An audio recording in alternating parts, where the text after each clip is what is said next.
റസൂലുള്ളാഹി സ്വല്ലല്ലാഹു അലൈഹി വസല്ലം പറഞ്ഞിട്ടുണ്ട്, നിക്കാഹിന്റെ ഏറ്റവും വലിയ ലക്ഷ്യം എന്താണ്? തസവ്വജു, നിങ്ങൾ വിവാഹം ചെയ്യണം. തവാലദു തനാസലു, നിങ്ങൾക്ക് മക്കളുണ്ടാകണം, മക്കൾ ജനിക്കണം. ഫഇന്നി മുബാഹിൻ ബികുമുൽ ഉമമ യൗമൽ ഖിയാമഹ, അന്ത്യനാളിൽ ഏറ്റവും കൂടുതൽ സമുദായമുള്ള ആളുകൾ, സമുദായമുള്ള നബി ഞാനാവണമെന്ന് ഞാൻ കൊതിക്കുന്നുണ്ട്. ഹത്താ ബിസ്സിഖത്തി, നിങ്ങൾക്ക് ജനിക്കുന്ന ചാപ്പിള്ളയായ കുട്ടി, ജീവനില്ലാതെ ജനിക്കുന്ന കുട്ടി പോലും എന്റെ ഉമ്മത്തിൽ ഒരാൾക്ക് ജനിച്ചതാണെങ്കിൽ ആ കുട്ടിയെ പോലും എണ്ണത്തിലെടുത്ത് എന്റെ സമൂഹം ഏറ്റവും കൂടുതൽ വരുന്ന ഉമ്മത്തായി കാണാൻ ഞാൻ ആഗ്രഹിക്കുന്നുണ്ട്. അതുകൊണ്ട് തവാലതു, നിങ്ങൾ പ്രസവിക്കണം, നിങ്ങൾക്ക് മക്കളുണ്ടാകണം, ധാരാളം മക്കളുണ്ടാകണം എന്ന് റസൂലുള്ളാഹി സ്വല്ലല്ലാഹു അലൈഹി വസല്ലം. അപ്പൊ ഈ ബർത്ത് കൺട്രോളിന്റെ വിഷയമൊക്കെ ഇവിടെ ചർച്ചാ വിഷയങ്ങളാകാൻ പോവുകയാണ്, അല്ലേ? സോഷ്യോളജി ഒക്കെ അതുപോലെ തന്നെ ഈ സോഷ്യൽ സയൻസുകളൊക്കെ മനുഷ്യന്മാരിവിടെ എണ്ണം കൂടിയാൽ റിസോഴ്സസ് കുറവാണ്, അപ്പോ ജനങ്ങൾ കൂടിയാൽ ഇവിടെ വിഭവങ്ങൾ കുറഞ്ഞു പോകുമല്ലോ. അങ്ങനെ അള്ളാഹുവിന്റെ കാഴ്ചപ്പാടിൽ അങ്ങനെ ഇല്ലേ ഇല്ല. നഹ്നു നർസുഖുകും വഇയ്യാഹും, ജനിക്കാൻ പോകുന്ന മക്കൾക്കും നിങ്ങൾക്കും റിസ്ക് ഞാൻ ഏറ്റെടുത്തിട്ടുണ്ട്. മനുഷ്യന്മാരുടെ അംഗസംഖ്യ കൂടുമ്പോൾ പ്രൊഡക്ടിവിറ്റി കൂടാണ് എന്ന യാഥാർത്ഥ്യം. കൂടാണ്. നമ്മൾ കഴിഞ്ഞ ഒരു 50 വർഷം പിന്നോട്ട് അല്ലെങ്കിൽ ഒരു 100 വർഷം പിന്നോട്ട് നോക്കുക, അന്നത്തെ ആളുകൾക്ക് ഭക്ഷിക്കാൻ ഉണ്ടായതിനേക്കാളും വിഭവങ്ങൾ ഇന്ന് കൂടിയിരിക്കുകയാണ്. എന്നതിന്റെ 10 മടങ്ങിലേറെ ജനങ്ങൾ ഇന്ന് ലോകത്തുണ്ട്. ബില്യൺ കണക്കിന് ആളുകൾ ലോകത്ത് ജീവിച്ചിരിപ്പുണ്ട്. പക്ഷേ ഭക്ഷണം എമ്പാടുമാണ്. ഒരു വിഭാഗം അത് വേസ്റ്റാക്കാൻ, അപ്പോ അവിടെ ഒരു ഭാഗത്ത് തടസ്സം വരുന്നുണ്ട്. പക്ഷേ പ്രൊഡക്ടിവിറ്റി കൂടാണ്. റിസ്ക് അല്ലാഹു തആല ഏറ്റെടുത്തതാണ്, അത് അല്ലാഹു കൃത്യമായി നൽകുന്നുണ്ട്. പക്ഷേ അതിന്റെ ഡിസ്ട്രിബ്യൂഷൻ, അതിന്റെ ഉപയോഗം, അത് മനുഷ്യൻ അല്ലാഹു ഏൽപ്പിച്ചതാണ്. അത് നമ്മൾ ശരിക്കും കൈകാര്യം ചെയ്താൽ ഇവിടെ റിസ്കിന്റെ ഒരു പ്രശ്നമേ വരുന്നില്ല. എത്ര ആള് വന്നാലും അല്ലാഹുവിന്റെ ഭൂമിയിൽ റിസ്ക് ഉണ്ട്. സുബ്ഹാനല്ലാഹ്. ശറഇന്റെ കാഴ്ചപ്പാടിൽ തന്നെ ഒരു ഭാര്യ ഭർത്താവ് തമ്മിലുള്ള ശാരീരികമായ ബന്ധപ്പെടൽ പോലും അതിന്റെ ആകത്തുക എന്താണ്? സ്വാലിഹീങ്ങളായ മക്കൾ ജനിക്കാനാണ്, അല്ലെ? മക്കൾ ജനിക്കലാണ്. ഇസ്ലാമും ഇതര മതവിശ്വാസങ്ങളും തമ്മിലുള്ള കമ്പാരിസൺ നടക്കാറുണ്ട്. സ്കൂളിലൊക്കെ അങ്ങനെ ചില വിഷയങ്ങളൊക്കെ ചർച്ച വരാറുണ്ട്. ഇപ്പോ ഇസ്ലാം എങ്ങനെയാണ് ഇത്തരം കാര്യങ്ങളെ വീക്ഷിക്കുന്നത്, മറ്റു ലിബറൽ ചിന്താഗതിക്കാരെങ്ങനെയാണ് ഒരു പുരുഷനും സ്ത്രീയും തമ്മിലുള്ള ശാരീരിക ബന്ധങ്ങളെ വീക്ഷിക്കുന്നത് എന്നിടത്ത് ചിന്തകന്മാർ അല്ലെങ്കിൽ ഇസ്ലാമിൽ നിന്ന് ഇസ്ലാം അന്യരായ ചില ആളുകളൊക്കെ ഇസ്ലാമിനെ സംബന്ധിച്ച് പറയാറുള്ളത് അങ്ങനെയാണ്. ഇസ്ലാമിൽ എന്ന് പറഞ്ഞാൽ അവിടെ ആ ഒരു physical interaction is aim to get born, കുട്ടികൾ ജനിക്കാൻ, മക്കള് ജനിക്കാനാണ് ഇവർ ശാരീരിക ബന്ധത്തിൽ ഏർപ്പെടുന്നത് എന്നാണ്. അതൊരു കലാപരിപാടിയാണ് എന്ന രീതിയിലാണ് ആധുനിക ഈ മനുഷ്യനെ അധർമ്മത്തിലേക്ക്, അധാർമികതയിലേക്ക് കൊണ്ടുപോകുന്ന സംസ്കാരങ്ങൾ പഠിപ്പിക്കുന്ന അങ്ങനെയാണ്. എന്തോ ഒരു സംഗതി. ഈ മുസ്ലിമിനെ സംബന്ധിച്ചിടത്തോളം അല്ലാഹു തആല നിക്കാഹ് നിശ്ചയിച്ചതിലൂടെ ഒരു പുരുഷൻ തന്റെ സ്ത്രീയെ സമീപിക്കുന്നത് അവന്റെ ശഹ്വത്ത്, അവന്റെ ശാരീരികമായ വൈകാരികമായ ആഗ്രഹങ്ങൾ തീർക്കാനാണ്. ശരി തന്നെ. പക്ഷെ അതിനപ്പുറം അതിന് മൗലികമായ ഒരു ലക്ഷ്യമുണ്ട്. അവർക്ക് സ്വാലിഹീങ്ങളായ മക്കൾ ജനിക്കണം. അതതിന്റെ ലക്ഷ്യമാണ്.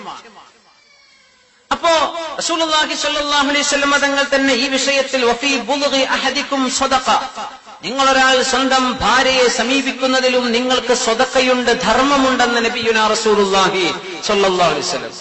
അപ്പോ ചില സ്വഹാബികൾ ചോദിച്ചു, യാ റസൂലല്ലാഹ് അറഅയ്ത, അങ്ങ് പറഞ്ഞു തരൂ നബിയെ, യഅതി അഹദുനാ ശഹ്വത, ഒരു മനുഷ്യൻ തന്റെ വൈകാരികമായ ഒരു ആഗ്രഹമുണ്ടായപ്പോ തന്റെ ഭാര്യയെ സമീപിച്ചു, അവളുമായി ശാരീരിക ബന്ധത്തിൽ ഏർപ്പെട്ടു, അതിലവന് കൂലിയോ വയകൂനു ലഹു ഫീഹി അജ്ർ, അതിലെന്താ കൂലി കിട്ടാൻ മാത്രം എന്താ നബിയെ? അല്ലേ, ഭക്ഷണം കഴിക്കാൻ വിശന്നു, ഭക്ഷണം കഴിച്ചു, ഇതിലിപ്പെന്ത് കൂലി എന്ന് ചോദിച്ച പോലെ നബിയെ അതൊരു ശാരീരികമായ ആവശ്യമല്ലേ, അതിനിപ്പോ കൂലിയുണ്ടോ? ഞങ്ങൾ പറഞ്ഞു, അറഅയ്തും, നിങ്ങൾ എനിക്ക് ഇങ്ങോട്ട് പറഞ്ഞു തരൂ, ഇൻ വലഅഹാ ഫീ ഹറാം, അതൊരു ഹറാമിലാണ് ഇവൻ ഉപയോഗിച്ചതെങ്കിൽ അയകൂനു അലൈഹി വിസ്റുൻ, ആ ആൾക്ക് അതിന്റെ കുറ്റമുണ്ടാകുമോ എന്ന് റസൂലുള്ളാഹി സ്വല്ലല്ലാഹു അലൈഹി വസല്ലം. അപ്പൊ പറഞ്ഞു, സഹാബത്ത് പറഞ്ഞു, ശരിയാ നബിയെ, അത് ഹറാമിലാണെങ്കിൽ കുറ്റമാണ്, എന്നാൽ ഇത് ഹലാലിലായതുകൊണ്ട് ഇതിന്റെ പേരിൽ അയാൾക്ക് അല്ലാഹു പ്രതിഫലവും നൽകുമെന്ന് അഷ്റഫുൽ ഖൽഖ് സ്വല്ലല്ലാഹു അലൈഹി വസല്ലം. അപ്പൊ മൗലികമായ ലക്ഷ്യം അതാണ്. തനാകഹു തവാലദു, നിങ്ങൾക്ക് മക്കൾ ജനിക്കണം, അതിന് നിങ്ങൾ നിക്കാഹ് ചെയ്യണം എന്ന് റസൂലുള്ളാഹി സ്വല്ലല്ലാഹു അലൈഹി വസല്ലം.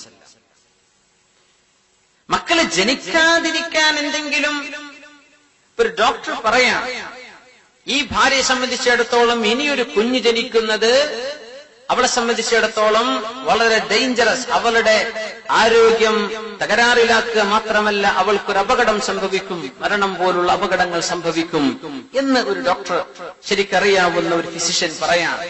അങ്ങനത്തെ ഒരു അവസ്ഥയിൽ മാത്രമേ ശറഅ് അവൾക്ക് ഗർഭനിരോധനം അല്ലെങ്കിൽ ഗർഭധാരണത്തെ ഇല്ലാതാക്കുന്ന രീതിയിലുള്ള ശസ്ത്രക്രിയയോ മറ്റോ ചെയ്യാൻ ശറഅ് അനുവദിക്കുന്നുള്ളൂ. അല്ലാത്ത പക്ഷം ഒരിക്കലും പാടില്ല. ഇത്ര വയസ്സ് കഴിഞ്ഞല്ലോ, ഇനിയിപ്പോ നിർത്തല്ലേ, പാടില്ല. സയൻസ് തന്നെ എന്താ പറയുന്നത്? ഗർഭപാത്രം എടുത്തു കളഞ്ഞാൽ ശരീരത്തിൽ അവിടെ മുതൽ ഒരു സ്ത്രീ രോഗിയാവുകയാണ്. എത്രയോ ചില രോഗങ്ങൾക്കൊക്കെ ഗർഭപാത്രം എടുത്തു കളയണമെന്ന് ഡോക്ടർമാർ പെട്ടെന്ന് പറയുന്നത് അവർക്ക് എളുപ്പമുള്ള പണിയാണ്. പക്ഷെ അതിന് വേറെ ഓൾട്ടർനേറ്റീവുകൾ ഉണ്ടെങ്കിൽ ഒരിക്കലും അത് ചെയ്യരുത്. കാരണം അള്ളാഹുവിന്റെ ഒരു ഫിത്രത്തിനെ മാറ്റാൻ, ഒരു പെണ്ണിന്റെ ശരീരത്തിൽ ഏറ്റവും കൂടുതൽ അവർക്ക് പ്രതിരോധം നൽകുന്നത് ഈ ശരീരത്തിന്റെ അവയവമാണ്. ഗർഭപാത്രം എന്ന അവയവത്തിലൂടെ അവർക്ക് ഏറ്റവും കൂടുതൽ ഇമ്മ്യൂണിറ്റി അള്ളാഹു നൽകുന്നുണ്ട്, പ്രതിരോധ ശേഷി രോഗങ്ങളോട്. ഗർഭപാത്രം എടുത്തു കളഞ്ഞാൽ അവിടെ മുതൽ ഷുഗർ ഇല്ലാത്ത പെണ്ണിന് ഷുഗറായി, പ്രഷർ ഇല്ലാത്തവൾക്ക് പ്രഷറായി, മറ്റു പ്രശ്നങ്ങളായി, വേദനകളായി, നിത്യരോഗിയായിട്ട് മാറുകയാണ്. അള്ളാഹു തആല എല്ലാവർക്കും ശിഫ നൽകുമാറാകട്ടെ. പക്ഷെ സ്വഹാബത്തിന്റെ കാലത്ത് ഗർഭധാരണം ഇല്ലാതെ അവർ സൂക്ഷിച്ചിരുന്നു എന്നൊക്കെ ഹദീസുകൾ വന്നിട്ടുണ്ട്. ഇപ്പോ എന്തെങ്കിലും മറ്റു ചില കാരണങ്ങൾക്ക് വേണ്ടി ശരീരത്തിൽ എന്തെങ്കിലും ഒരു മാറ്റം വരുത്തുകയല്ല.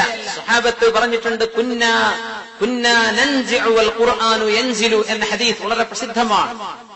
അവർ നസ്അ ചെയ്യുമായിരുന്നു എന്ന് പറഞ്ഞാൽ പുരുഷനെ സംബന്ധിച്ചിടത്തോളം പുരുഷന്റെ ഇജാക്കുലേഷൻ നടക്കുന്ന സമയം അവൻ അത് പുറത്തെടുക്കുന്ന രീതി ആണ്, അതിനാണ് നസ്അ എന്ന് പറയാം. കുന്നാ നൻസിഉ വൽ ഖുർആനു യൻസിൽ, ഖുർആൻ ഇറങ്ങുന്ന കാലത്ത് ഞങ്ങൾ അങ്ങനെ ചെയ്തിരുന്നു എന്ന് പറഞ്ഞാൽ നുത്ഫത്ത് സ്പേം ശരീരത്തിലേക്ക് പ്രവേശിക്കാതെ ഞങ്ങൾ മാറ്റിയിരുന്നു. വൽ ഖുർആനു യൻസിൽ, അന്ന് ഖുർആൻ ഇറങ്ങുന്നുമുണ്ട് എന്ന് പറഞ്ഞാൽ അങ്ങനെ അത് പാടില്ലാത്തതായിരുന്നുവെങ്കിൽ ഖുർആൻ തന്നെ അവിടെ ഹറാമാക്കുന്ന നിയമം അല്ലാഹു ഇറക്കുമായിരുന്നു. പക്ഷെ അന്ന് ഖുർആനിൽ ഒരു നിയമവും അതിനെ സംബന്ധിച്ച് വന്നില്ല. ഞങ്ങൾ ഇങ്ങനെ ചെയ്യാറുണ്ടായിരുന്നു എന്ന് സ്വഹാബത്ത് പറഞ്ഞിട്ടുണ്ട്. അതിന്റെ അർത്ഥം അത് ശരിക്കും വളരെ ഫിത്രത്തിനോട് യോജിച്ച രീതിയാണ്, ശരീരപ്രകൃതിയോട് യോജിച്ച രീതിയാണ്. അവിടെ മറ്റൊന്നും സ്വീകരിക്കുന്നില്ല. ഒരു ഗുളികയോ ഒരു മരുന്നോ മറ്റെന്തെങ്കിലും ഉപയോഗിച്ച് ശരീരത്തിന് ഒരു മാറ്റവും നമ്മൾ വരുത്തുന്നില്ല. വളരെ സ്വാഭാവികമായ, വളരെ സേഫ് ആൻഡ് സെക്യൂർ, സുരക്ഷിതമായ രീതിയിൽ അവർ കൈകാര്യം ചെയ്തിരുന്നു എന്ന് ഹദീസിൽ വന്നിട്ടുണ്ട്. അതുകൊണ്ട് നസ്അ ജായിസാൻ, വിത്ഡ്രോ ചെയ്യുക എന്നാണ് വാക്കിന്റെ അർത്ഥം.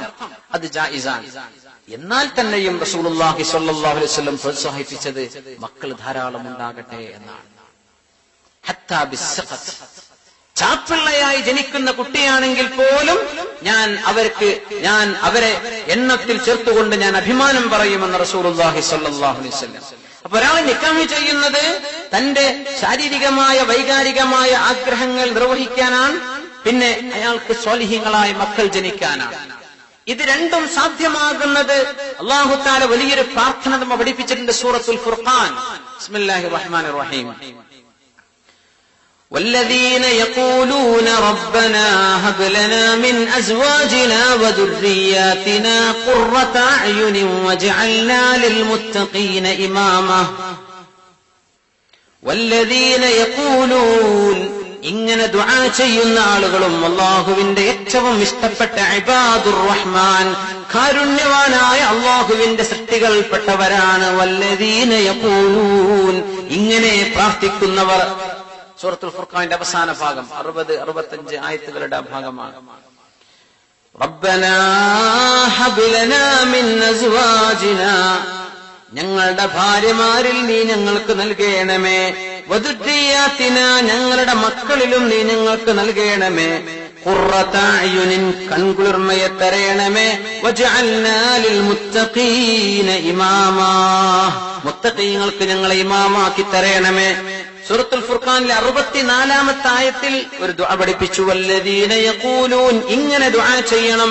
റബ്ബന സ്രിഫ് അന്നാ അദാബ ജഹന്നം ഇന്ന അദാബഹാ കാന ഗറാമാ ഇന്നഹാ സാഅത് മുസ്തഖറൻ വ മുഖാമാ. നരകത്തിൽ നിന്ന് കാക്കേണമേ എന്ന് എപ്പോഴും ദുആ ചെയ്യുന്ന ആളുകളും അള്ളാഹുവിന്റെ ഏറ്റവും അടുത്ത ആളുകളാണ്.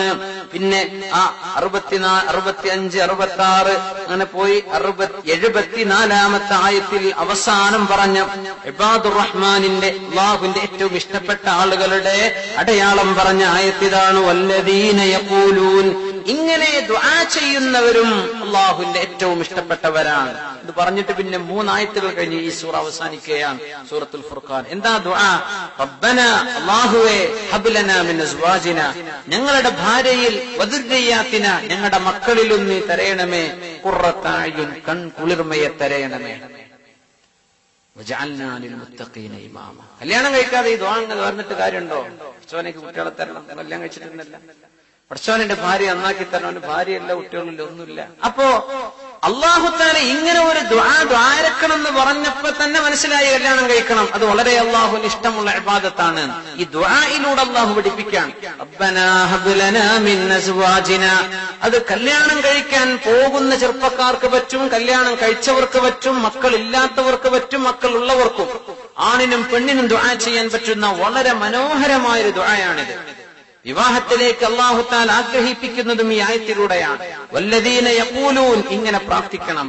റബ്ബന, ഞങ്ങളുടെ രക്ഷിതാവായ അല്ലാഹുവേ, ഹബ് ലനാ മിൻ അസ്വാജിന, ഞങ്ങളുടെ ഭാര്യമാരിൽ നിന്ന് നീ ഞങ്ങൾക്ക് നൽകണം. മിൻ അസ്വാജിന എന്ന് ഭാര്യമാർ ആയിരിക്കുമ്പോൾ ഞങ്ങളുടെ ഭർത്താക്കന്മാരിൽ നിന്ന് നൽകണം. അസ്വാജ് എന്നത് സൗജ് എന്ന വാക്കിന്റെ പ്ലൂരലാണ്. സൗജ് എന്ന് പറഞ്ഞാൽ ഭാര്യ എന്ന് അർത്ഥമുണ്ട്, ഭർത്താവ് എന്നും ഒരേ സമയം. സൗജത്ത് എന്ന് പറയേണ്ട ആവശ്യമില്ല. സൗജത്ത് എന്ന് പറഞ്ഞാൽ ഡെഫിനറ്റ്ലി ഫോർ ഫീമെയിൽ, അത് ഭാര്യ തന്നെ പറ്റും, ഭർത്താവ് എന്നോട് അർത്ഥം വരില്ല സൗജത്ത് എന്ന് പറഞ്ഞാൽ. പക്ഷെ സൗജ് എന്ന് പറഞ്ഞാൽ ഒരേ സമയം മുദക്കറുമാണ് മുഅന്നസുമാണ്, masculine and feminine at the same time. അതുകൊണ്ട് അതിന്റെ പ്ലൂരല അസ്വാജ്. ഭർത്താക്കന്മാർ, ഭാര്യമാർ, രണ്ടും അർത്ഥം വന്നു. നോക്കണം, അള്ളാഹുവിന്റെ ഒരു ദുആ പഠിപ്പിക്കുന്ന രീതി നോക്കൂ. അല്ലാഹു തആല ആ ഉപയോഗിച്ച വാക്ക് നോക്കൂ, അസ്വാജ്. ആ അസ്വാജ് എന്നുള്ള വാക്കേ ഈ അർത്ഥത്തിൽ ആണിനും പെണ്ണിനും പറയാവുന്ന വാക്കുള്ളൂ. സുബ്ഹാനല്ലാഹ്. അപ്പൊ പെണ്ണുങ്ങളും ദ്വാരക്കാം. ഭർത്താവ് മോശമാണ്, എന്റെ ഭർത്താവിനെ നന്നാക്കി തരണേ പടച്ചവനെ എന്ന് ദ്വാരക്കുന്ന പെണ്ണ് ഇത് ദ്വാരക്കണം. റബ്ബനാ ഹബ് ലനാ മിൻ അസ്വാജിനാ. ഭാര്യ മോശക്കാരിയാണ്, അവളെ നന്നാക്കി തരണമെന്ന് ആഗ്രഹിക്കുന്ന ഭർത്താവും ദുആ ചെയ്യണം. റബ്ബനാ ഹബ് ലനാ മിൻ അസ്വാജിനാ. കല്യാണം കഴിച്ചിട്ടില്ല, ചവനെ കൺകുളിർമയുള്ള ഭാര്യയെ തരയണമേ,